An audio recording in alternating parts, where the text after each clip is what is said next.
بسم الله الرحمن الرحيم وبه نستعين سبحانك لا علم لنا إلا ما علمتنا إنك أنت العليم الحكيم. الحمد لله رب العالمين والصلاة والسلام على سيد المرسلين وعلى آله وصحبه أجمعين ومن تبعهم بإحسان إلى يوم الدين. أعوذ بالله من الشيطان الرجيم. بسم الله الرحمن الرحيم. آمن الرسول بما أنزل إليه من ربه والمؤمنون كل آمن بالله وملائكته وكتبه ورسله لا نفرق بين أحد من رسله وقالوا سمعنا وأطعنا غفرانك ربنا وإليك المصير. لا يكلف الله نفسا إلا وسعها لها ما كسبت وعليها ما اكتسبت. ربنا لا تؤاخذنا إن نسينا أو أخطأنا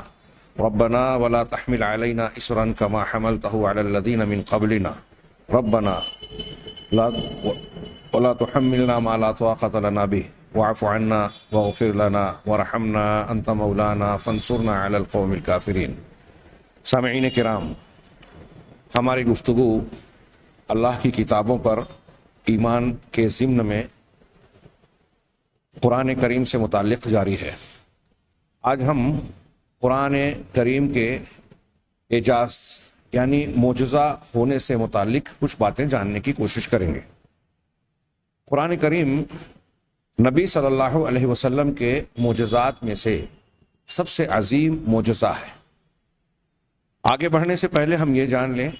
کہ معجزہ کسے کہتے ہیں۔ یہ اعجزا یعجزو اعجازن یعنی عاجز بنانا، عاجز کرنا، کسی کو کسی کام کے سلسلے میں اس بات کا یہ بات ثابت کرنا کہ تم یہ کام نہیں کر سکتے، تمہارے بس کے باہر ہے۔ اللہ تبارک و تعالیٰ نے اپنے انبیاء کرام علیہم الصلاۃ والسلام کو جب مبعوث کیا تو انبیاء کرام کے لیے، امت کے لیے اپنے انبیاء کی صداقت پر کچھ دلیلیں، نشانیاں ایسی قائم کی جس کے ذریعے سے لوگوں کو یہ بات معلوم ہو جائے کہ یہ واقعی اللہ تبارک و تعالیٰ کے برگزیدہ اور چنندہ نبی ہیں، پیغمبر ہیں۔ اللہ تبارک و تعالیٰ کے ناموں میں سے ایک نام المؤمن ہے۔ المؤمن کے دو معنی میں سے ایک معنی یہ بھی ہے کہ وہ ذات جو سچے لوگوں کی سچائی کو، ان کی سچائی کی دلیلیں پیش کر کے، قائم کر کے ثابت کرتا ہے۔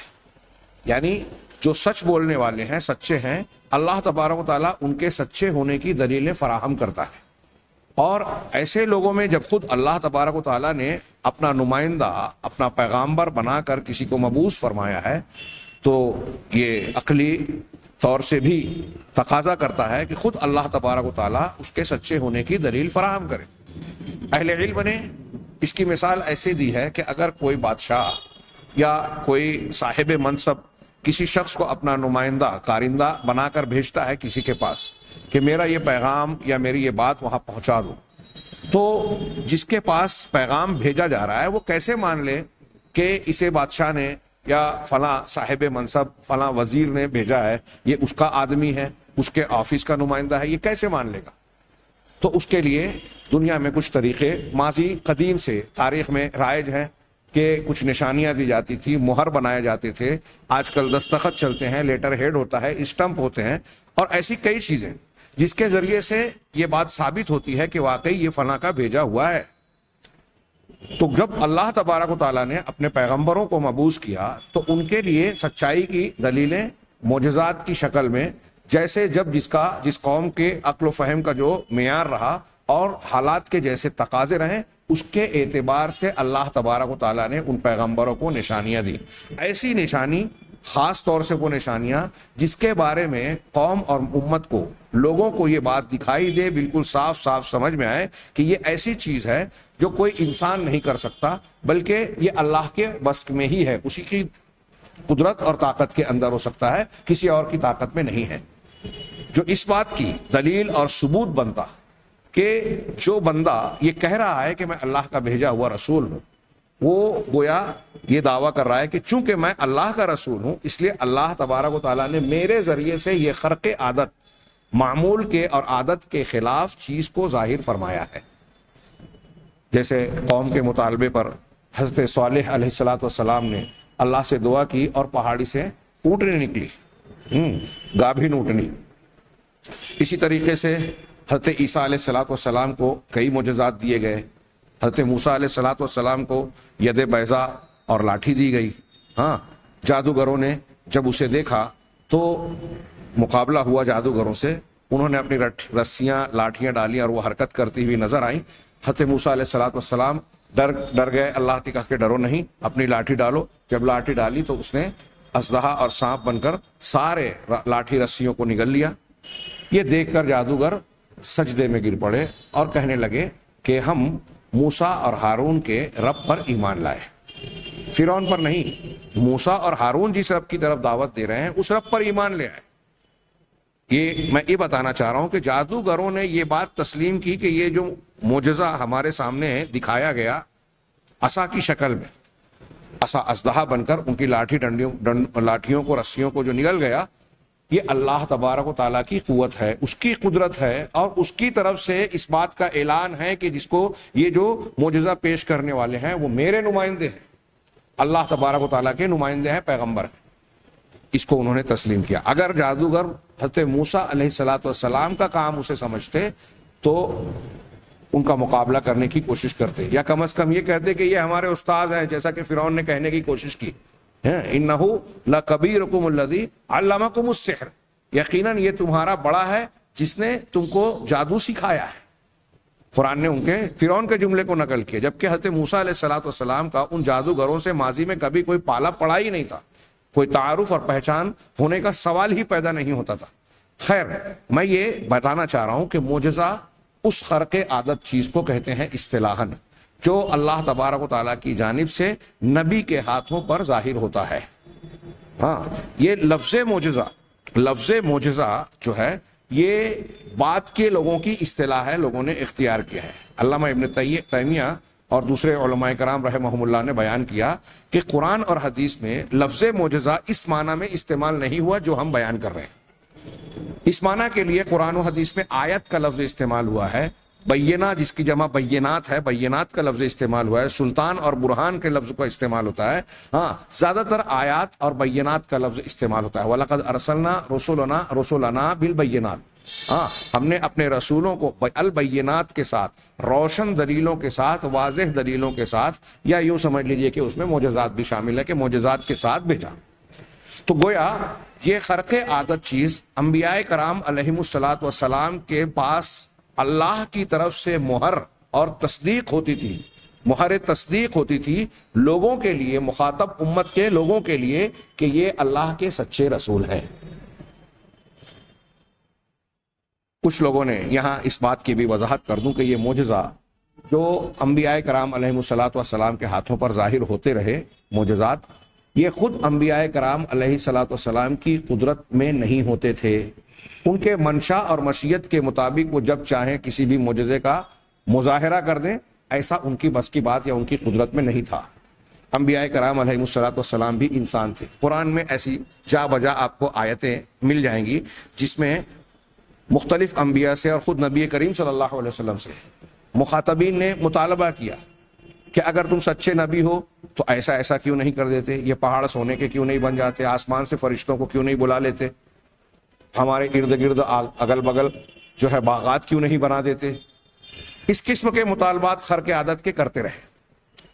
اللہ تبارک و تعالیٰ نے نبی کریم صلی اللہ علیہ وسلم سے اور دوسرے انبیاء سے یہ کہا کہ آپ ان سے کہہ دیں کہ یہ نشانیاں، یہ آیات، یہ معجزات، یہ ہمارے بس کی بات نہیں ہے، یہ اللہ کی طرف معاملہ ہے. اور اللہ تبارک و تعالیٰ کا اس سلسلے میں اپنا ایک طے شدہ اصول، ضابطہ اور قانون ہے کہ خرق عادت چیز جب لوگوں کے مطالبے پر ظاہر ہوتی ہے اور پھر اس کے بعد وہ ایمان نہیں لاتے تو ان کو ہلاک کر دیا جاتا ہے، جیسا کہ یہ مضمون سورہ انعام اور اس کے ان آیتوں میں اور پھر بعض حدیثوں میں اس کی تشریح کی شکل میں موجود ہے. تو اللہ تبارک و تعالیٰ کی قدرت اور اس کی مشیت کے تابع ہے معجزات کا اظہار. اور یہی چیز جب کسی غیر نبی کے ذریعے سے رونما ہوتی ہے، نیک، صالح، متقی، پرہیزگار، اللہ کی شریعت کے پابند کسی شخص سے جو پیغمبر نہ ہو، نبی اور رسول نہ ہو، ایسے کسی شخص کے ہاتھ پر ظاہر ہوتی ہے تو اصطلاحاً ہمارے یہاں عرف میں اسے کرامت کہا جاتا ہے. کرامت بھی قرآن حدیث سے ثابت ہے، لیکن یہاں بھی اس بات کو ذہن نشین رکھا جائے کہ کرامت کسی ولی، کسی صالح اور نیک بندے کے اپنے اختیار کی بات نہیں ہے، یہ اللہ کی طرف سے ان کے لیے قبولیت کا اور ان کے تعلق سے ایک پسندیدگی کا مظاہرہ ہے، جو ان کے لیے سمجھ لینا چاہیے کہ دنیا میں خوشخبری کا باعث بھی ہے۔ اور دوسری بات، اس کے الگ الگ حکمتیں مصلحتیں ہو سکتی ہیں۔ ہاں، ایسا نہیں ہے کہ کوئی ولی صاحب، کوئی نیک اور صالح بندہ جب جیسی چاہے کرامت کا مظاہرہ کر دے، جیسا کہ ہمارے یہاں اہل بدعت اور شخصیت پرستی میں مبتلا لوگ اور گروہ اس بات کو باور کرانا چاہتے ہیں۔ مختلف مزارات، مشاہد کے کاروبار کو جب وہ بڑھانا چاہتے ہیں تو عوام میں یہ غچہ دیتے ہیں، یہ کوشش کرتے ہیں بتانے کی کہ دیکھیے یہ جو صاحب قبر ہیں، یہ جو ولی ہیں، یہ جو پیر صاحب ہیں، یہ فلاں صاحب ہیں، ان کی ایسی ایسی کرامت ہے۔ اور اس کرامت کے ضمن میں وہ یہ دماغ میں ڈالنے کی کوشش کرتے ہیں کہ اگر وہ چاہیں گے تو تمہارے مانگنے پر یا تم سے خوش ہو کر تمہاری مراد پوری کر دیں گے، مشکل آسان کر دیں گے، بگڑی بنا دیں گے، بے اولاد کو اولاد دے دیں گے، بیمار کو شفا دے دیں گے، قرض دار کے قرض کو ادائیگی کی راستہ پیدا کر دیں گے، اور یہی نہیں بلکہ آخرت میں جہنم سے اور اللہ کے عذاب و غضب سے بچا لیں گے۔ یہ تاثر دینے کی کوشش کرتے ہیں جو سراسر قرآن و حدیث کی تعلیمات کے خلاف ہے، اور معجزات اور کرامت کے منشے اور مقاصد کے بھی خلاف ہے۔ لیکن ہمارے یہاں عوام کا تقریباً یہی مزاج بنا ہوا ہے۔ کسی کو بزرگ تسلیم کرنے کے لیے یا تسلیم کروانے کے لیے لوگوں کے مزاج میں یہ ہے کہ ان کی کرامت بیان کی جاتی ہے، اور جو لوگ دین کے نام پہ دنیا داری اور گمراہی کا کاروبار کرتے ہیں، ان کے عام مزاج میں آپ یہ پائیں گے کہ وہ معجزات یا کرامات کا سہارا لیتے ہیں۔ اس سلسلے میں جھوٹے قصے کہانیاں بیان کی جاتی ہیں، بھری پڑی ہیں۔ آج واعظ و نصیحت کے نام پر، دعوت و تبلیغ کے نام پر، دین کے کام کے نام پر جو چیزیں کاروائیاں ہوتی ہیں، بڑی بڑی تقریریں، محفلیں، مجلسیں منعقد ہوتی ہیں، اس میں اللہ کی عظمت و کبریائی، توحید، اللہ کے نبی صلی اللہ علیہ وسلم کا مقام، ان کے اصل حقوق اور ان کا اصلی مقام، جس میں افراط و تفریط نہ ہو، اس کی بجائے زیادہ قوت اس بات پر صرف کی جاتی ہے کہ اپنے سلسلے، اپنے مسلک، اپنے گروہ کے متعین بزرگوں، مشائخ، پیروں کے جھوٹے واقعات بیان کی جائے، لوگوں کے دل و دماغ میں ان کی عظمت اور بڑائی کے سکے کو بٹھایا جائے تاکہ وہ ہم سے جڑے رہیں اور ہماری باتوں پر اعتماد کرتے رہیں، اور اسی کو دین سمجھ کر اپنی دنیا اور آخرت دونوں تباہ کرتے رہیں، ان کی دنیا کو سنوارتے رہیں۔ بات تھوڑی سی پھیل گئی، لیکن یہ بھی چونکہ عقیدے سے متعلق بات ہے۔ ہاں، اور میں نے جیسا کہ عرض کیا کہ معجزات جن کے سامنے پیش ہوتا تھا تو نبی یہ تاثر دیتا تھا، یہ بتاتا تھا ثبوت کے طور پر کہ دیکھو یہ معجزہ اللہ نے میرے ہاتھ پر اس لیے ظاہر کیا کہ یہ اللہ کی طرف سے میری تائید ہے، تصدیق ہے، تمہارے لیے ثبوت ہے اس بات کا کہ اللہ تبارک و تعالیٰ ان کا ساتھ دے رہا ہے۔ ہاں، اگر اللہ تبارک و تعالیٰ کی طرف کوئی جھوٹی نبوت کا دعویٰ کرے کہ میں اللہ کا نبی ہوں اور وہ اللہ کا نبی نہ ہو، تو کیا اللہ تبارک و تعالیٰ اس کی تائید کرے گا، اس کی مدد فرمائے گا، دشمن کے مقابلے میں اس کو فتح اور کامیابی سے نوازے گا، اس کی دعاؤں کو قبول کرے گا، اس کے مخالفین کو کمزور اور ناکام بنائے گا؟ ناممکن بات ہے۔ اسی لیے یہ کہا جاتا ہے کہ نبوت پر ایمان لانا، اللہ کی کتاب پر ایمان لانا، یہ اللہ پر ایمان لانا اور اللہ کی ربوبیت پر ایمان لانے کا حصہ ہے۔ اللہ تعالیٰ نے جس طرح کھانے، پانی، ہوا اور ضروریات کا انتظام کیا، ایسے ہی نبی، کتاب اور شریعت کا انتظام کیا ہے۔ یہ اس کا انتظام کرنا اس کی ربوبیت کا حصہ ہے، اور اس کی ربوبیت کا یہ تقاضا ہے، بادشاہت کا یہ تقاضا ہے کہ اس کی بادشاہت اور ربوبیت میں اگر کوئی مخالفت کرتا ہے، خلل ڈالنے کی کوشش کرتا ہے، تو اللہ تعالیٰ اس کو قرار واقعی سزا دے۔ دنیا میں اگر کوئی آدمی آئے آپ سے کہے کہ میں وزیر اعظم کے آفس کا آدمی ہوں، اس کا نمائندہ ہوں، اس کا پی اے یا سیکریٹری ہوں، اور وہ وزیر اعظم کا آدمی نہیں ہو، اس کے پاس ثبوت نہیں ہو یا جعلی ثبوت ہو، جھوٹے ثبوت ہوں، آپ کو شک ہو جائے، شبہ ہو جائے یا ثابت ہو جائے، تو آپ کیا کریں گے؟ یا پولیس کے ہاتھ لگ جائے تو وہ کیا کرے گی؟ حکومت کے محکموں کو معلوم پڑ جائے تو وہ کیا ایکشن لیں گے؟ اس کو چھوڑیں گے؟ ظاہر سی بات ہے کہ نہیں چھوڑیں گے۔ کوئی آپ کے نام سے آپ کے گھر جائے اور کہے کہ فلاں صاحب نے ہم کو بھیجا ہے، فلاں فلاں چیز اور امانت دے دو، انہوں نے منگایا ہے،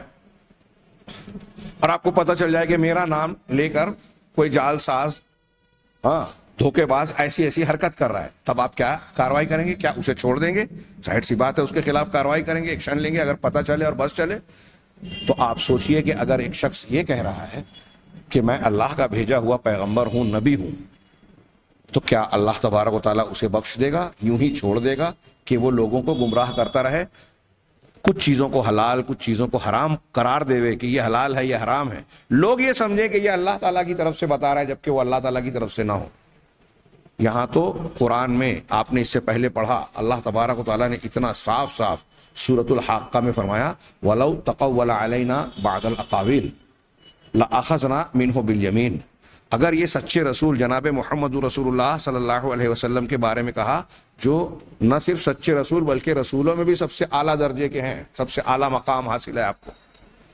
آپ کے بارے میں کہہ رہے ہیں، اللہ تعالیٰ فرما رہا ہے جبکہ یہ ناممکن تھا، لیکن اللہ نے کیا کہا کہ وَلَوْ تَقَوَّلَ عَلَيْنَا بَعْضَ، اگر آپ بھی ہم پر کچھ باتیں بنا لیں، کچھ باتیں گڑھ کر یہ کہیں کہ یہ اللہ کی بات ہے،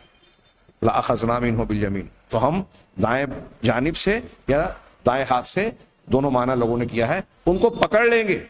ان کی رگیں جہاں کاٹ دیں گے، ثُمَّ لَقَطَعْنَا مِنْهُ الْوَتِينَ فَمَا مِنْكُم مِّنْ أَحَدٍ عَنْهُ حَاجِزِينَ، تو کوئی ان کو ہم سے اس عذاب سے بچانے والا نہیں ہوگا، رکاوٹ ڈالنے والا نہیں ہوگا۔ سچا نبی بھی اگر اللہ کی طرف جھوٹی بات کو منسوب کرے تو اللہ کہہ رہا ہے اللہ اسے چھوڑے گا نہیں۔ تو ایک شخص جھوٹی نبوت کا دعویٰ کرے تو کیا اس کا انجام اچھا ہو سکتا ہے، یا اللہ کی طرف سے اس کی تائید ہو سکتی ہے؟ ظاہر سی بات ہے کہ ہماری عقل بھی یہ کہتی ہے کہ ایسا نہیں ہو سکتا۔ ہاں، اگر ایک استاذ کسی شاگرد کو یا شاگردوں کو کلاس میں شرارت کرتا ہوا دیکھتا ہے اور کہتا ہے کہ میں دیکھ رہا ہوں تم لوگ کیا کر رہے ہو، تو یہاں کیا مطلب ہوتا ہے؟ کیا صرف استاذ اس بات کی خبر دے رہا ہے کہ میں دیکھ رہا ہوں، شاگردوں کو بتا رہا ہے؟ نہیں، اس میں دھمکی ہے کہ میں دیکھ رہا ہوں تو تمہاری شرارت کا جو تقاضا ہے کہ تم کو سزا ملنی چاہیے، کاروائی ہونی چاہیے، میں وہ کروں گا۔ ایسے ہی اللہ تبارک و تعالیٰ رقیب ہے، علیم ہے، خبیر ہے، قرآن میں جا بجا کہتا ہے کہ تمہارے اعمال سے باخبر ہے، تم جو کچھ کرتے ہو کوئی چیز اللہ تعالیٰ سے چھپی ہوئی نہیں ہے۔ تو اس کا کیا مطلب ہے؟ کوئی گناہ کرتا ہے تو اللہ تبارک و تعالیٰ کے علم سے باہر نہیں ہے، اس کا قانون عدل نافذ ہو سکتا ہے اور اس کو اپنی گرفت میں لے سکتا ہے، الا یہ کہ اللہ رحم کر کے اس کو معاف کرے۔ لیکن اگر کوئی شخص دعویٰ کرتا ہے کہ میری طرف وحی کی گئی ہے، مجھے رسول بنایا گیا ہے، اور وہ رسول نہیں ہے، تو آپ دیکھ لیجئے کہ ہماری عقل جو کہتی ہے وہ اللہ کا قانون بھی ہے، قرآن و حدیث کی دلیلیں بھی ہیں، اور تاریخ کے واقعات اس پر شاہد ہیں کہ اگر کسی نے جھوٹی نبوت کا دعویٰ کیا اور توبہ نہیں کر سکا، بعض لوگوں نے توبہ کر لی، سچی توبہ، سچے مسلمان بن گئے، ہاں، اسود عنسی جیسے لوگوں نے، لیکن جن کو توبہ کی توفیق نہیں ملی، وہ ان کا انجام اچھا نہیں ہوا۔ اللہ تبارک و تعالیٰ کی جانب سے ایسے بہت سے معاملات ان کے ساتھ جڑ گئے جس سے صاف صاف یہ اعلان ہو گیا کہ یہ جھوٹے نبی ہیں، یہ جھوٹے دعوے دار تھے۔ مسیلمہ کذاب سے لے کر مرزا غلام احمد قادیانی تک، اور آج کوئی بھی کہیں الٹا سیدھا آدمی اس قسم کا دعویٰ کرتا ہے، اس کا معاملہ یہی ہوتا ہے۔ ہاں، مرزا غلام احمد قادیانی کی موت کس طرح ہوئی؟ آج اس پر قادیانیوں کو اعتراض ہوتا ہے، کیس تک ٹھونک دیتے ہیں کہ دیکھو یہ ایسا کہہ رہے ہیں کہ حیضے میں ہوئے اور ان کے منہ سے پاخانہ آیا، جبکہ یہ خود ان کے بیٹے نے اپنی کتاب میں درج کیا ہے۔ کیس کرتے ہو کریں، یہ اللہ تبارک و تعالیٰ کی جانب سے اعلان تھا۔ جھوٹے مدعیان نبوت جتنے بھی گزرے ہیں، انہوں نے اگر کوئی پیشین گوئی کی تو اس کے خلاف ہوا۔ جیسے کہتے ہیں کہ علامہ قرطبی وغیرہ نے کچھ واقعات نقل کیے کہ مسیلمہ کذاب نے جب دعویٰ کیا اور اس کے قبیلے کے لوگوں نے آ کے کہا کہ دیکھیے ہمارے کنویں کا پانی نیچے اتر گیا ہے، سوکھ رہا ہے، آپ نبی ہیں تو دعا کر دیجئے آپ کی برکت سے پانی بڑھ جائے۔ اس نے کہا ہاں ٹھیک ہے، چلو میں دعا کر کے اس میں تھوکوں گا، اپنا لعاب ڈالوں گا اور پانی بڑھ جائے گا۔ چنانچہ اس نے یہی کیا، اس نے تھوکا تو جو کنویں کا پانی تھا وہ بھی سوکھ گیا۔ اس نے پانی بڑھانے کا دعویٰ کیا اور پانی سوکھ گیا۔ یہ کیا ہے؟ چونکہ اس نے جھوٹی نبوت کا دعویٰ کیا تھا، گویا اللہ کی طرف سے یہ اعلان ہوا اس کی قوم کے لوگوں کے سامنے کہ دیکھو اللہ کی تائید اسے حاصل نہیں ہے، وہ جو دعویٰ کر رہا ہے اس کے برخلاف ہو رہا ہے، مطلب اللہ تعالیٰ کی طرف سے یہ اعلان ہو رہا ہے وہ جھوٹا ہے۔ مرزا غلام احمد قادیانی آپ اٹھائیے، علامہ احسان الہی ظہیر رحمہ اللہ کی کتاب القادیانیہ، اس میں انہوں نے ایک پورا باب باندھا ہے مرزا کی خبریں، یعنی جس کو ہم اردو میں پیشین گوئیاں کہیں گے، پیشین گوئیاں جو کی انہوں نے 50 مثالیں دی اور یہ بیان کیا کہ جس چیز کے بارے میں مرزا قادیانی نے کہا کہ ایسا ہوگا وہ ایسا ہوا ہی نہیں، اس کے الٹا ہی ہوا۔ اس نے کہا ایک مرتبہ اپنے گھر سے نکل کر میدان میں ٹینٹ بنا لیا، خیمہ ڈال لیا اور کہا کہ یہاں ایک روز میں زلزلہ آنے والا ہے۔ 10 سال تک پورے پنجاب میں کہیں زلزلہ نہیں آیا۔ ہاں، محمدی بیگم سے نکاح والی بات کے سلسلے میں پیشین گوئیاں کی، اس کے الٹ ہوا۔ ہاں، مولانا ثناء اللہ امرتسری رحمہ اللہ، ہاں، اور مولانا محمد حسین بٹالوی رحمہ اللہ، یہ اہل حدیث کے 2 جیال علماء، جس میں مولانا محمد حسین بٹالوی کے کردار کو ہمارے یہاں لوگ شاید کم جانتے ہیں، جو سب سے زیادہ پیش تھے مرزا غلام احمد قادیانی کو رد کرنے میں، اور بعد کے ہمارے حنفی بعض حضرات ان پر الزام ڈالتے ہیں کہ مرزا کے ساتھ تھے۔ یہ قادیان اور بٹالہ قریب تھا، بچپن میں ایک اسکول میں پڑھا، لیکن پہلا مناظرہ محمد حسین بٹالوی نے مرزا قادیانی سے کیا، اور وہ حنفی بن کر سامنے مناظر کی حیثیت سے آئے تھے۔ اس وقت تک مسیح موعود کا نبوت کا دعویٰ نہیں کیا تھا، اور بعد میں آخر وقت تک اس کو دوڑاتے رہے، اس کا رد کرتے رہے۔ سب سے پہلے اس کے لیے پورے ملک سے 1,500 لوگوں کا فتویٰ، علماء کا فتویٰ اکٹھا کر کے چھاپنے والے محمد حسین بٹالوی۔ خیر، بات تھوڑی سی پھیل گئی، میں یہ تذکرہ کر رہا تھا، کبھی موقع رہا تو اس پر کچھ تفصیلی گفتگو کریں گے کہ اس نے جتنی پیشین گوئیاں کی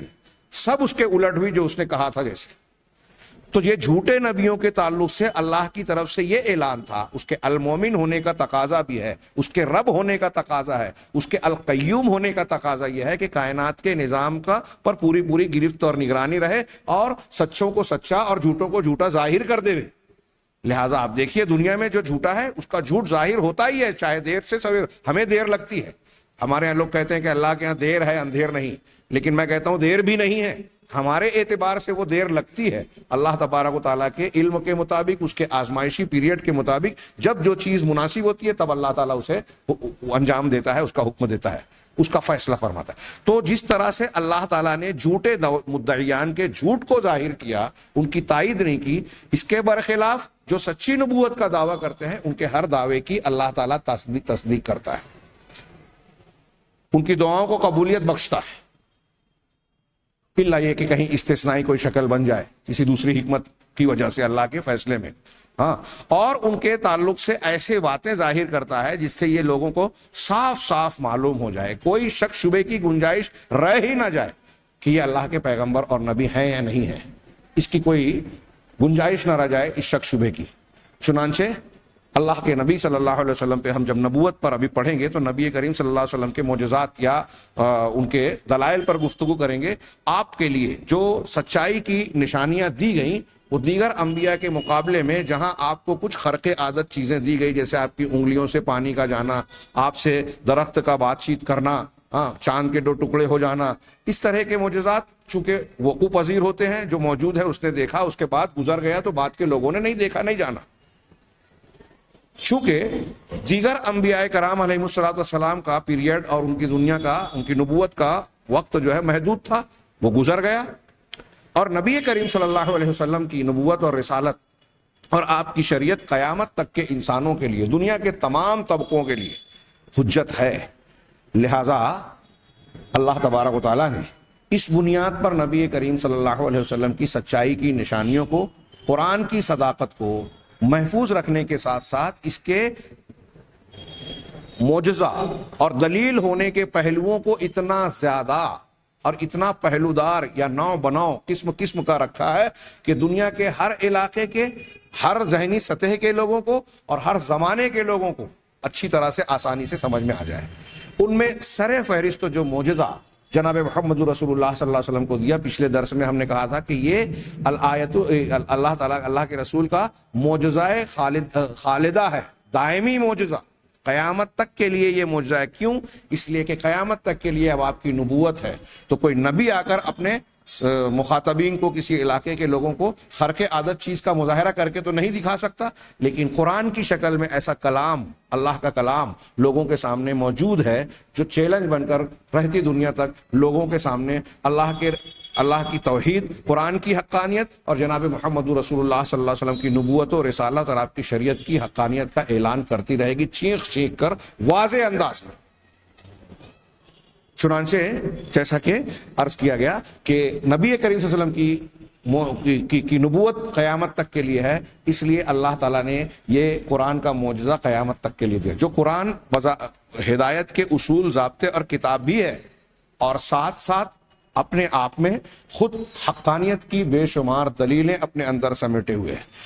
جو اللہ کی، اس کی توحید کی، اس کے اسماء و صفات کی، اس کی ذات کی تمام چیزوں کو ثابت کرتی ہے۔ اسی طرح نبی کریم صلی اللہ علیہ وسلم کی ذات اور آپ کی نبوت کو ثابت کرتی ہے، آپ کے شریعت کے بنیادوں کو اور اس کے بہت سارے جزیات کو بھی بیان کرتی ہے، اور ان سب کے ساتھ ساتھ وہ خود اللہ کی اپنے کتاب حق ہونے کی، حقانیت کی بہت سی دلیلیں بھی سمیٹے ہوئے ہیں۔ اس لیے یہ اللہ کے نبی صلی اللہ علیہ وسلم کا سب سے عظیم اور زندہ و جاوید معجزہ ہے، اور اللہ کے نبی کی آیتوں اور نشانیوں میں سے سب سے زیادہ واضح اور کھلی ہوئی نشانی ہے، اور اللہ کے نبی صلی اللہ علیہ وسلم کی نبوت اور دلائل کی جتنی بھی دلیلیں ہیں، جتنے بھی بینات ہیں، ان تمام دلائل و بینات میں سے جو واضح سے واضح دلیلیں اور آپ کی نشانیاں ہو سکتی ہیں، ان تمام کے مقابلے میں سب سے زیادہ واضح، سب سے بین دلیل قرآن کی ہے۔ اس بات کی دلیل کہ نبی کریم صلی اللہ علیہ وسلم کی رسالت کی صحت کی یہ سب سے واضح، سب سے بین، وافی، کافی دلیل ہے۔ اس کی دلیل یہ ہے کہ جب مشرکین نے شدت اختیار کی، نبی کریم صلی اللہ علیہ وسلم سے مخالفت کی اور آپ سے کچھ حصی معجزات کا مطالبہ کیا کہ اگر آپ سچے رسول ہیں تو ایسا ایسا کر کے بتائیں، یہ نشانی دیں، وہ نشانی دیں، جس سے یہ پتہ چلے کہ محمد صلی اللہ علیہ وسلم سچے رسول ہیں، تو اللہ تبارک و تعالیٰ نے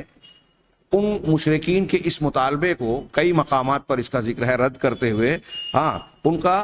انکار کیا، اور اس کے بالمقابل ان سے یہ کہا کہ وہ جن دلیلوں کا، نشانیوں کا مطالبہ کر رہے ہیں، اس کے مقابلے میں اللہ تبارک و تعالیٰ نے بہت واضح نشانی عطا کی ہے، اور وہ نشانی کیا ہے؟ قرآن کریم۔ چنانچہ نبی کریم اللہ تبارک و تعالیٰ نے ارشاد فرمایا، وَقَالُوا لَوْلَا أُنزِلَ عَلَيْهِ آيَاتٌ مِّن رَّبِّهِ، وہ کہتے ہیں کہ ایسا کیوں نہیں ہوا کہ ان کے اوپر ان کے پروردگار کی جانب سے آیتیں، یہاں آیات کا لفظ ہے، دیکھیے ہم اس کا ترجمہ، جیسا کہ علامہ ابن تیمیہ کی بات میں نے بتائی تھی کہ قرآن میں لفظ معجزہ اس معنی میں استعمال نہیں ہوا، اس کی جگہ آیت کا لفظ ہے، تو یہاں معجزہ ترجمہ کریں تو غلط بیجا نہیں ہوگا۔ تو وہ کہتے ہیں کہ پروردگار کی جانب سے، ان کے پروردگار کی جانب سے معجزات کیوں نہیں اتارے گئے، حصی معجزات؟ تو آپ نے کہا، اللہ تعالیٰ نے کہا، قل، آپ کہیے، جواب دیجئے، انما الآیات عند اللہ، آیتیں، معجزات اللہ کے پاس ہیں۔ وہ بات جو میں نے معجزات کے سلسلے میں کہی، اور ہندوستان، پاکستان میں اسے بہت زیادہ سمجھانے کی ضرورت ہے۔ اس معاملے میں غلط فہمی کی بنیاد پر لوگ شرک کا کاروبار کر رہے ہیں، قبر پرستی، بت پرستی، تعزیہ پرستی، اور نہ جانے کیا کیا پرستیاں ہو رہی ہیں۔ یہ کہہ رہے ہیں، اللہ تعالیٰ فرما رہا ہے کہ معجزات اللہ کے پاس ہے، میرے پاس نہیں ہے۔ گویا اللہ کے نبی صلی اللہ علیہ وسلم کے اختیار میں نہیں ہے کہ معجزہ اپنی طرف سے پیش کر دے، نبی کے اختیار میں نہیں ہے۔ حضرت عیسیٰ علیہ السلام جب کہتے تھے کسی مردے کو زندہ کرنے کے لیے تو کیا کہتے تھے؟ قم بإذن اللہ، اللہ کے حکم سے اٹھو۔ اب دیکھیے یہاں جسارت، شیخ کیلانی کی کتاب پڑھ رہا تھا، اس میں انہوں نے بریلویوں کی بعض کتابوں کے حوالے سے نقل کیا کہ فلاں بابا اور بزرگ ایسے تھے کہ انہوں نے کہا کہ حضرت عیسیٰ تو یہ کہتے تھے کہ اللہ کے حکم سے اٹھ، میں کہتا ہوں قم بإذنی، میرے حکم سے اٹھ جا۔ ایک مرغی کو کھا کر رکھا، ہڈیاں اس کی تھی، اس کو کہا میرے حکم سے اٹھ جا، وہ اٹھ کر دوڑنے لگی۔ ایک قوال کی قبر پہ جا کے کہا تو وہ قوالی گاتا ہوا جو ہے قبر سے نکل پڑا۔ انا للہ و انا الیہ راجعون۔ یہ بدعقیدگیاں پھیلائی جاتی ہے۔ دیکھیے یہ کیا کہنا چاہتے ہیں، حضرت عیسیٰ تو یہ کہہ رہے ہیں کہ اللہ کے حکم سے، میں کہہ رہا ہوں میرے حکم سے اٹھ، اور وہ اڑ گیا، مردہ جی گیا۔ شرک کی تعلیم بالکل خلاف، اور تاثر یہ دیا جا رہا ہے، جاہل لوگ، یہ وہی لوگ قبول کرتے ہیں جو قرآن حدیث سے بالکل دور اور بالکل جاہل ہیں، نادان ہیں، شریعت کو جانتے ہی نہیں۔ جہالت کی بنیاد پر ہی یہ شرک کا کاروبار چلتا ہے۔ اگر آپ قرآن کی آیت پڑھیں اور سمجھ لیں تو ایسا جاننے اور پڑھنے والا انسان اس قسم کے دھوکوں میں آ ہی نہیں سکتا۔ لوگ اس طرح سے ان کو دغا دے ہی نہیں سکتے، مکر میں مبتلا نہیں کر، چال میں پھانس نہیں سکتے۔ چنانچہ اللہ نے کہا کہ آپ کہہ دیں کہ آیات، معجزات تو اللہ کے پاس ہیں، وَإِنَّمَا أَنَا نَذِيرٌ مُبِينٌ، میں تو بس کھلا کھلا ڈرانے والا ہوں۔ یہ جو سورہ عنکبوت کی آیت استعمال کی، سورہ بنی اسرائیل میں، جس کو سورہ اسراء بھی کہا جاتا ہے، مشرکین کے مطالبات کا ذکر ہے۔ انہوں نے کہا کہ یہ پہاڑ سونے کے بنا دیں، ہم باغات بنا دیں، ایسا کیوں نہیں، فرشتے آ جائیں۔ تو وہاں بھی اسی قسم کا جواب اللہ تعالیٰ نے نقل کیا مولانا ابوالکلام آزاد نے بڑی پیاری بات وہاں کہی، اس کی تفسیر اور تشریح کرتے ہوئے مجھے وہ بات یاد آ گئی۔ انہوں نے یہ کہا کہ یہ دنیا کی امتوں اور قوموں کا یہ عجیب معاملہ رہا ہے کہ ایک شخص آ کر یہ کہتا ہے کہ میں اللہ کا بھیجا ہوا نبی ہوں جس کا کام یہ ہے کہ وہ ہدایت پیش کرتا ہے۔ اب قوم کے لوگ اس سے ہدایت کی باتوں کو پرکھنے، اس کی نبوت کی سچائی کو جانچنے کی بجائے اس سے اچنبھوں کا مطالبہ کرنے لگتے ہیں کہ کوئی ایسا انہونا کام ہم کو کر کے بتائیے جس سے ہم آپ کو نبی مان لیں۔ اب بتائیے، مولانا آزاد نے لکھا کہ اگر آپ کے سامنے کوئی آدمی آ کر یہ دعویٰ کرے کہ میں طبیب ہوں، ڈاکٹر ہوں، تو کیا آپ ڈاکٹری اور میڈیکل چیزوں سے ہٹ کر کوئی دوسری چیز میں اس کا امتحان لیں گے؟ ایک آدمی کہہ رہا ہے کہ میں انجینئر ہوں، تو آپ اسے کہیں گے کہ آپ کسی بیمار کا آپریشن کر کے بتائیے؟ ظاہر سی بات ہے کہ وہ انجینئرنگ کا دعویٰ کر رہا ہے تو آپ اس سے آپریشن کا مطالبہ نہیں کرتے۔ ایک آدمی ڈاکٹری اور طبابت کا دعویٰ کر رہا ہے تو آپ اسے یہ نہیں کہتے مسجد کا نقشہ بنا کے بتا، جو جس فن کا ہے وہی۔ تو اگر ایک پیغمبر یہ کہہ رہا ہے کہ میں اللہ کا پیغمبر ہوں تو آپ پیغمبری سے متعلق جو باتیں ہیں ان کے متعلق سوالات کیجئے۔ دیکھیے عبداللہ بن سلام رضی اللہ تعالیٰ عنہ یہودی عالم تھے، انہیں پتہ چلا تو اللہ کی کتابوں کی روشنی میں انہوں نے اللہ کے نبی صلی اللہ علیہ وسلم سے کچھ سوالات کیے جن کے بارے میں انہوں نے کہا کہ یہ ایسے سوالات تھے جن کا ٹھیک صحیح جواب ایک سچا پیغمبر ہی دے سکتا ہے، اور جب آپ نے وہ جوابات دیے تو یہ ایمان لے آئے۔ تو یہ صحیح معیار ہے کہ اگر پیغمبری کا دعویٰ ہے تو پیغمبر کے سچے ہونے سے متعلقہ جو باتیں ہیں، امور ہیں، ان سے متعلق سوال کیا جائے، جانچا جائے، پرکھا جائے۔ تو اللہ کے نبی صلی اللہ علیہ وسلم کو بھی یہاں بھی حکم دیا گیا کہ آپ کہیں معجزات تو اللہ کے پاس ہے، اس کی مشیت ہوگی تو وہ نازل کرے گا، دکھائے گا۔ ہاں، میرا کام وہ نہیں ہے۔ میرا کام کیا ہے کہ میں تم کو کھلے طور سے ڈرانے والا ہوں، آگاہ کرنے والا ہوں۔ ہاں، اولم یکفہم، آگے اللہ تعالیٰ نے کہا جو ہمارے موضوع سے متعلق بات ہے، اولم یکفہم انا انزلنا علیک الکتاب یتلی علیہم، کیا ان کے لیے یہ کافی نہیں ہے کہ ہم نے ان پر کتاب کو، الکتاب کو نازل کیا ہے، یتلی علیہم، جو ان پر تلاوت کی جاتی ہے۔ ان فی ذلک لرحمۃ وذکری لقوم یؤمنون، یقیناً اس میں رحمت ہے اور نصیحت ہے ایسے لوگوں کے لیے جو یقین رکھیں، ایمان رکھیں۔ اب دیکھیے ان کے مطالبے کے بعد جواب میں اللہ تعالیٰ نے ایک جملہ کیا فرمایا کہ کیا ان کے لیے یہ کافی نہیں ہے کہ ہم نے ان پر تلاوت کی جانے والی کتاب نازل کی، الکتاب نازل کی۔ اس کا مطلب یہ کہ وہ جن آیات کا، معجزات کا مطالبہ کر رہے ہیں اس کے مقابلے میں قرآن کافی ہے۔ اگر قرآن پر غور کریں، یہاں میں ایک نقطہ اور بیان کرنا چاہتا ہوں، نقطہ نہیں کہنا چاہیے، ایک پہلو، کہ قرآن کا نزول جو ہوا، ابھی آپ آگے جانیں گے اسی میں کہ قرآن کے جو معجزہ ہونے کے مختلف پہلو ہیں، تو اس میں فصاحت و بلاغت، زبان، اسلوب، ترکیب، یہ بھی ہے۔ اس اعتبار سے پچھلی کتابیں معجزہ نہیں تھی، توریت انجیل بعض دوسرے اعتبارات سے تھی، تو قرآن ہی کو یہ معجزہ کیوں دیا گیا اور سب سے پہلے کیوں ان لوگوں میں نازل کیا گیا، یہ معجزہ دیا گیا جو اہل عرب تھے؟ تو آپ پس منظر دیکھیے، جس وقت قرآن نازل ہو رہا ہے اس وقت کے لوگوں کا حال دیکھیے۔ وہ سائنس ٹیکنالوجی کا دور نہیں تھا،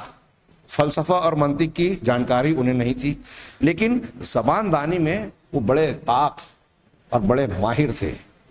اتنے کہ دوسروں کو وہ اجمی کہا کرتے تھے۔ اور میں یوں کہوں کہ ان کی زبان کا معیار اتنا بلند تھا کہ عربی زبان دانی میں انسانی اعتبار سے کوئی طبقہ اس معیار کو نہ پہنچا ہے نہ پہنچے گا۔ اور یہی وجہ ہے کہ ہم ایسی بے شمار مثالیں پاتے ہیں نزول قرآن کے دور میں، اللہ کے نبی صلی اللہ علیہ وسلم کے دور رسالت میں، کہ بڑے بڑے فصحاء، بلغاء، ادبا، زبان و بیان کے ماہرین، اور وہی نہیں بلکہ ایک عام دیہاتی شخص اس زمانے کا ایسا تھا کہ قرآن کے چند جملوں کو بلکہ ایک آیت کو سنتا تھا اور سنتے ہی فوراً کہتا تھا، بلبلہ کہتا تھا کہ ما ھذا قول بشر، انسان کا کلام ہو ہی نہیں سکتا۔ یہ معمولی بات نہیں ہے، اس پر اچھی طرح غور کیجیے۔ آج لوگ پڑھتے ہیں یونیورسٹیوں میں زبان، بیان، گرامر،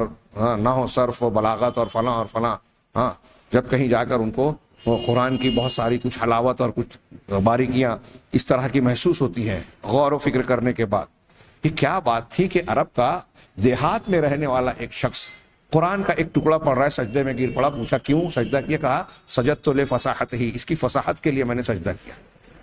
یہاں میں یہ نقطہ یہ پہلو بیان کرنا چاہتا ہوں کہ اللہ تبارک و تعالیٰ نے قرآن کو بہت سی حیثیت سے معجزہ رکھا۔ سب سے پہلی حیثیت جو نزول قرآن کے زمانے میں لوگوں کی زبان دانی کا اعلیٰ ترین معیار تھا، ان اہل زبان کے درمیان نازل ہو کر کے تم اپنی زبان میں بڑا گھمنڈ کرتے ہو، لوگوں کے مقابلے میں اپنے کو بڑا لائق و فائق مانتے ہو، بلند مانتے ہو،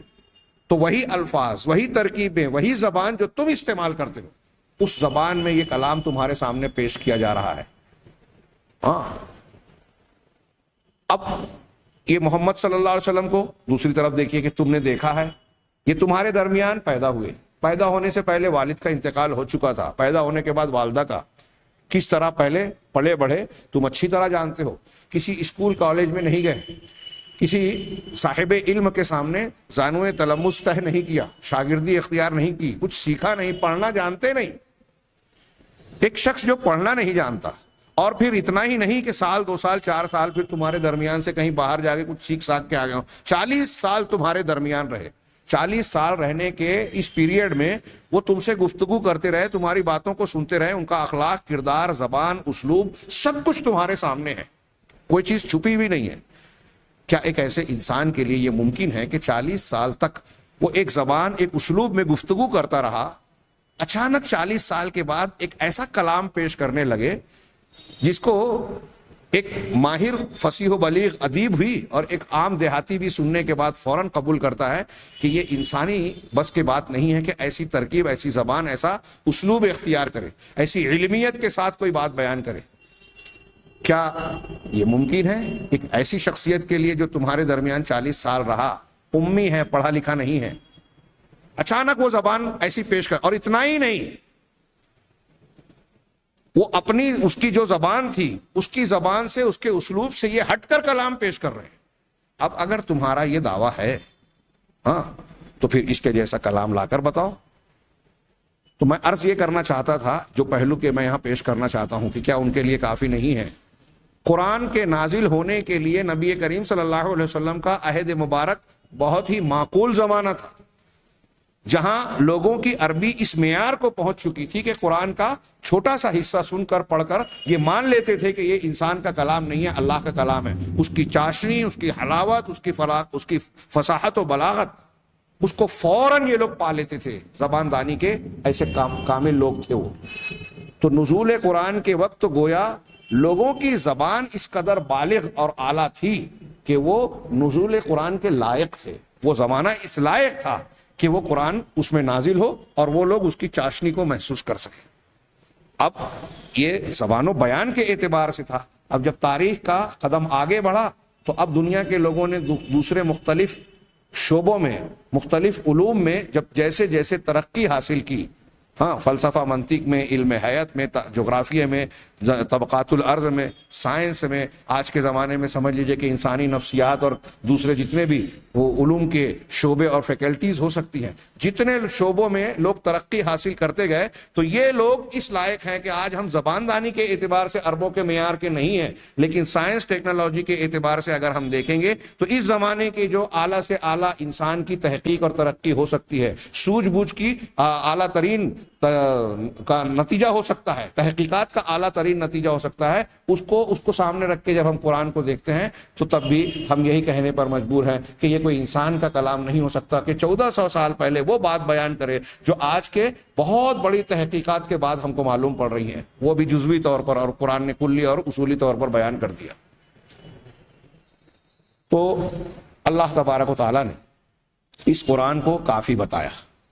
کہ یہ قرآن ان کے لیے کافی ہے۔ ہاں، تو یہ اس بات پر دلیل ہے کہ قرآن اللہ کے رسول صلی اللہ علیہ وسلم کے معجزات میں سے سب سے عظیم معجزہ ہے اور سب سے دلائل واضح ترین دلیلوں میں سب سے زیادہ واضح ہے، اور یہ ابد الآباد تک، قیامت تک قائم رہنے والی حجت اور دلیل ہے جو لوگوں پر حق کے لیے اتمام حجت کرتا رہے گا، لوگوں کے لیے عذر اور بہانے کو ختم کرتا رہے گا، قیامت تک کے انسانوں کے لیے اللہ کے نبی صلی اللہ علیہ وسلم کی یہ دلیل ہے جس کے عجائب ختم نہیں ہو سکتے، ہر روز اس میں نئے نئے عجائب پیدا ہوتے ہیں، اور کسی بھی انسان کے دائرۂ قدرت میں اس کی قدرت اور طاقت میں نہیں ہے، وہ کیسا بھی انسان ہو، کہ وہ قرآن کے جیسا کوئی کلام پیش کرے، ہاں اس قرآن کو پیش کر سکتے، اس کلام کو پیش کر سکے، کیونکہ یہ کلام رب العالمین کا کلام ہے۔ ہاں اللہ تبارک و تعالیٰ کی ذات کی طرح جیسے مخلوق نہیں ہو سکتی، ویسے مخلوق کا کلام رب کے کلام کی طرح نہیں ہو سکتا۔ چنانچہ یہ اللہ سبحانہ و تعالیٰ کا کلام ہے، چنانچہ مخلوق میں سے کسی کا کوئی معاملہ یا کلام اس کے مشابہ نہیں ہو سکتا۔ اسی وجہ سے اللہ تبارک و تعالیٰ نے انسانوں اور جنوں کو اس بات کا چیلنج دیا، للکارا، تحدہ، للکارا، چیلنج دیا کہ اس کے جیسا کلام پیش کر سکو۔ چیلنج کہہ کے انہوں نے سورہ بنی اسرائیل کی ایک آیت نقل کی ہے موسوعہ میں، لیکن جو آیت نقل کی ہے اس میں چیلنج نہیں ہے، اس میں خبر ہے۔ کیا خبر ہے؟ اللہ تبارک و تعالیٰ نے، یہ سورہ بنی اسرائیل کی آیت ہے، ہاں، کہ قل لئن اجتمعت الانس والجن علی ان یأتوا بمثل هذا القرآن، آپ ان سے کہیے کہ اگر انسان اور جنات اکٹھا ہو جائیں اس بات پر کہ ان یأتوا بمثل هذا القرآن، کہ اس قرآن کے جیسا کلام لے کر آئیں گے، پیش کریں گے، لا یأتون بمثلہ، تو وہ اس کے جیسا کلام نہیں لا سکتے، ہاں، ولو کان بعضهم لبعض ظہیرا، اگرچہ ان میں کے بعض کے مددگار بن جائیں۔ یہاں میں نے جیسا کہ عرض کیا، یہ صاحب موسوعہ نے لکھا کہ چیلنج ہے، یہ چیلنج نہیں ہے، یہ خبر ہے۔ اللہ کے نبی صلی اللہ علیہ وسلم کو قرآن کے ذریعے سے، اور قرآن لوگوں کو یہ خبر دے رہا ہے کہ آپ یہ اعلان کیجئے، سارے لوگ، سارے انسان، سارے ایک دو نہیں، پورے انسان، پورا عرب اور عرب کے باہر پوری دنیا کے انسان اور سارے جنات اکٹھا ہو جائیں اور اس جیسا کلام بنانے کی کوشش کریں، سب مل کر بھی ایسا نہیں کر سکیں گے، یہ خبر ہے۔ چیلنج کیا ہے؟ جیسے مثال کے طور پہ سورہ بقرہ میں کہا وَإِن كُنتُمْ فِي رَيْبٍ مِّمَّا نَزَّلْنَا عَلَىٰ عَبْدِنَا، اگر جو ہم نے اپنے بندے پر نازل کیا اس کے بارے میں تمہیں کوئی شک شبہ ہے کہ یہ اللہ کا نہیں، ان کا کلام ہو سکتا ہے، تو جب ان کا کلام ہے، اگر تم کو ایسا لگتا ہے، ایسا شک ہے، تو تم بھی انسان ہو، یہ بھی انسان ہے، تم بھی عربی زبان، یہ بھی عربی زبان بولتے ہیں، اسی سماج اور معاشرے میں تم بھی پلے بڑے ہو جس سماج اور معاشرے میں محمد صلی اللہ علیہ وسلم پلے بڑے ہیں۔ تو جب ساری چیزیں یکساں ہیں، ایک جیسی ہے، ہاں، اور ان کا کلام ہونے کا تم دعویٰ کر رہے ہو اور یہ کہہ رہے ہیں اللہ کا کلام ہے، تو اگر تم کو ایسا لگتا ہے کہ انہوں نے بنایا ہے، تو پھر تمہیں بھی اس بات کی قدرت ہونی چاہیے کہ ایسا کلام تم بھی بنا لاؤ، اور ٹھیک ہے اکیلے نہیں بنا سکتے تو سب مل کر بنا لاؤ۔ اگر تمہیں شک ہے فَأْتُوا وَإِن كُنتُمْ فِي رَيْبٍ مِّمَّا نَزَّلْنَا عَلَىٰ عَبْدِنَا فَأْتُوا بِسُورَةٍ مِّن مِّثْلِهِ، اس کے جیسی ایک صورت بنا کر لے آؤ۔ فَإِن لَّمْ تَفْعَلُوا، اور اگر تم ایسا نہیں کر سکو گے، وَلَن تَفْعَلُوا، اب یہاں ایک خبر بھی ہے، چیلنج کے ساتھ ساتھ یہ دعویٰ بھی ہے، خبر کے ساتھ، للکار کے ساتھ، ہاں، کہ لَن تَفْعَلُوا، تم ایسا ہرگز نہیں کر سکو گے، فَاتَّقُوا النَّارَ الَّتِي وَقُودُهَا النَّاسُ وَالْحِجَارَةُ، جب ایسا نہیں کر سکو گے تو پھر اس آگ سے، جہنم سے ڈرو، بچو، جس کے ایندھن انسان اور پتھر ہوں گے۔ اگر اب بھی تم نہیں مانو گے تو تمہارا ٹھکانہ وہ جہنم ہوگا، اس سے بچو، اس کو مان لو، اللہ کا کلام ہے، اس پر ایمان لے آؤ۔ تو یہ جو چیلنج وہ تھا، سورہ طور میں چیلنج ہے، سورہ ہود میں چیلنج ہے، سورہ یونس میں چیلنج ہے، کہیں کہا گیا کہ 10 آیتیں لے آؤ، کہیں کہا گیا کہ ایک آیت اس جیسی لے آؤ، کہیں کہا گیا کہ فَلْيَأْتُوا بِحَدِيثٍ مِّثْلِهِ، غالباً سورہ طور میں، کہ اس جیسی ایک حدیث لے آؤ، قرآن کو بھی حدیث کہا گیا، اس جیسی ایک بات لے کر آ جاؤ۔ یہ بار بار 23 سالہ دور نبوت میں یہ چیلنج دہرایا گیا، بار بار تکرار کی گئی، اور یہ خبر بھی دی گئی۔ یہاں وہ چیلنج ہے اور یہ خبر ہے کہ اگر سارے انسان جنات اکٹھا ہو کر بھی اس کوشش کو بجا لائیں، کوشش کریں، تو کامیابی ان کو نہیں ملنے والی۔ کتنی بڑی بات ہے، ہاں، موقع نہیں ہے میں صرف اشارہ کروں کہ نبی کریم صلی اللہ علیہ وسلم کے دور سے لے کر آج تک کچھ لوگوں نے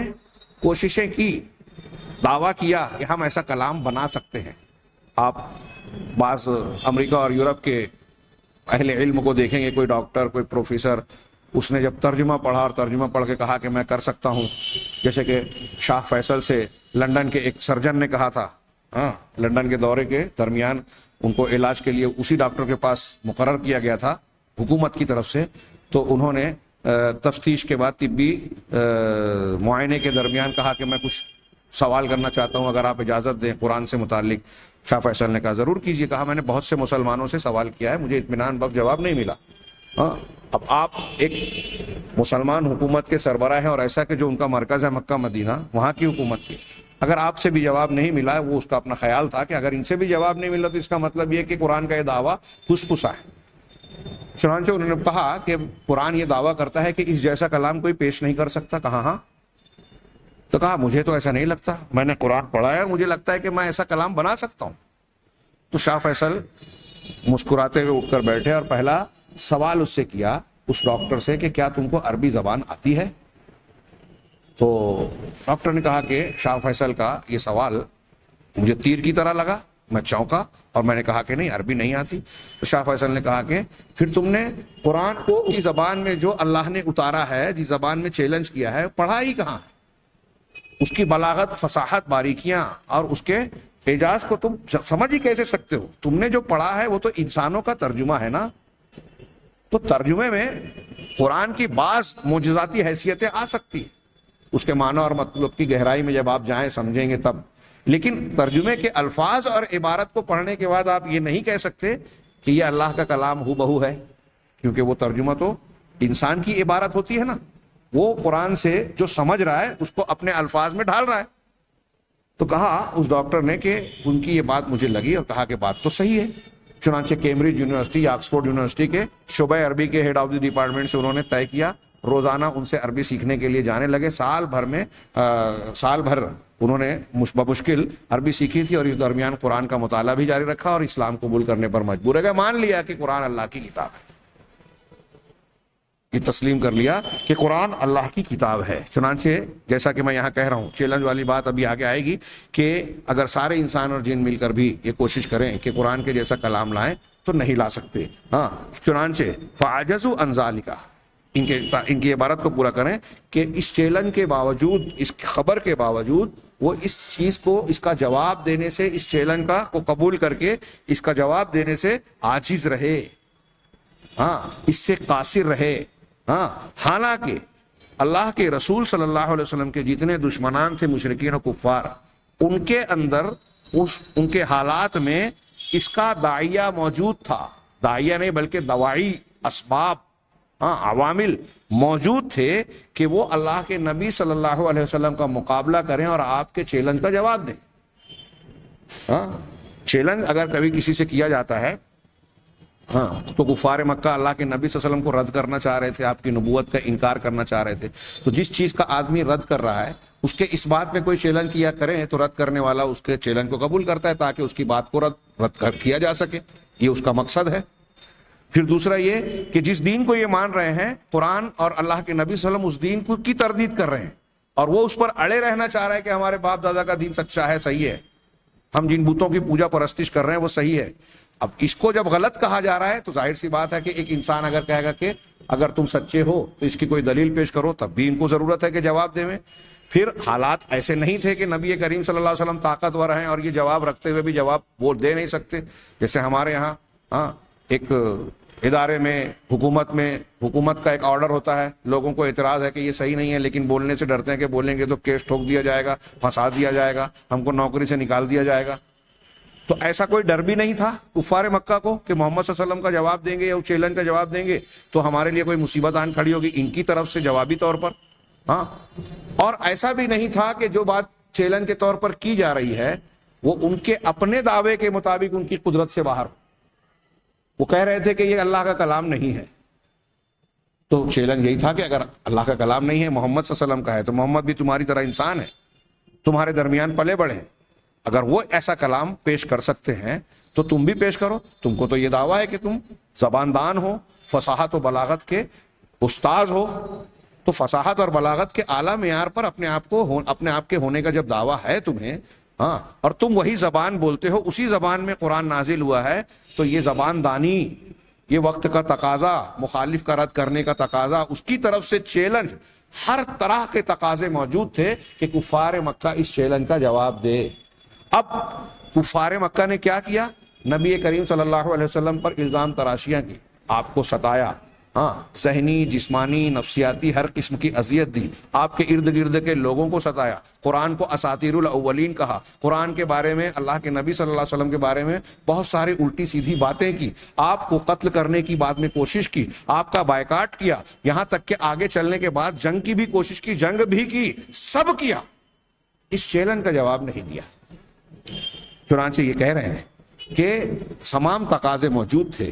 ہاں، اور ان تقاضوں کے باوجود اس چیلنج کا جواب نہ دے کر دوسری باتیں کرنا، مخالفت کرنا، حالانکہ بالکل شدت کے ساتھ اپنی عداوت و دشمنی کا مظاہرہ کر رہے تھے، ہر طرح سے رسول اللہ صلی اللہ علیہ وسلم کو ستانے، ایذا دینے کی کوشش کر رہے تھے، آپ کو دعوت دینے سے روکنا چاہتے تھے. اگر دعوت دینے سے روکنے میں ان کو یہ طاقت ہوتی کہ قرآن کے جیسی چند آیتیں یا صورتیں بنا کر پیش کر دیں، تو ان کا نبی کریم صلی اللہ علیہ وسلم کو چیلنج کا جواب دے کر دیتے کہ دیکھو تم نے جیسا بنایا ہم نے بھی بنایا، اب تم دعوت روک دو، ختم کر دو، معاملہ حل ہو جاتا. لیکن سب کچھ کیا، یہ نہیں کر سکے، بلکہ اس کے بالمقابل ان کی جانب سے گاہے بگاہے یہ اعتراف ہوتا رہا کہ یہ انسان کا کلام نہیں ہے، ہم اس جیسا کلام نہیں بنا سکتے. واقعی اس زبان کی جو حلاوت ہے، لذت ہے، اس میں جو چاشنی ہے، جو بلاغت ہے، فصاحت ہے، باریکیاں ہیں، اسلوب ہے، ترکیب ہے، جو اس کے اندر پڑھنے کے بعد جو لذت محسوس ہوتی ہے، وہ کسی اور کلام میں، کسی انسانی کلام میں آ ہی نہیں سکتی. یہ قرآن کے اس پس منظر میں نازل ہونے پر، یہ قرآن کے معجزے کا میں نے صرف ایک پہلو، اور قرآن کے وجوہ اعجاز متعدد ہیں، ہاں، بلکہ یہ ایسا ایک سمندر ہے جس کا کوئی ساحل ہی نہیں ہے، جس کے موتی، اس سمندر کے موتی ختم ہی نہیں ہوتے. انشاءاللہ آئندہ درس میں ہم معجزات قرآن سے متعلق بہت ہی اہم، مفید اور انشاءاللہ دلچسپ باتیں جاننے کی کوشش کریں گے. اللہ تبارک و تعالیٰ سے دعا ہے کہ وہ ہمیں صحیح علم اور صحیح ہدایت سے نوازے اور اس پر عمل کی توفیق دے. وآخر دعوانا ان الحمد للہ رب العالمین.